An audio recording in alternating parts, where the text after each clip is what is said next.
यानी कि सिर्फ 2 साल में इनकी पार्टी की मेंबरशिप 1000% से बढ़ गई थी। और इससे हुआ ये कि 1949 के इलेक्शंस में जापानीज जनता ने जेसीपी को इलेक्शंस भी जितवा दिए थे। अब जाहिर है जापान की जनता के बीच कम्युनिज्म की इस बढ़ती पॉपुलैरिटी को देखकर यूएस काफी इनसिक्योर हो गया और इसीलिए फिर तब के US army general Douglas MacArthur, जो उस वक्त यूएस इन्वेजन के बाद जापान के इंचार्ज थे, उन्होंने पहले तो जेसीपी को बैन करने के ऑर्डर्स जारी कर दिए।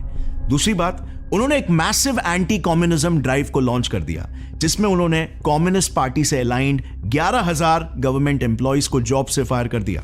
यूएस गवर्नमेंट डेस्परेट थी कैसे भी करके, कुछ भी करके जापान में कम्युनिस्ट इन्फ्लुएंस रोकने के लिए। और तभी उनकी नजर पड़ी यामागुची गुमी गैंग पर।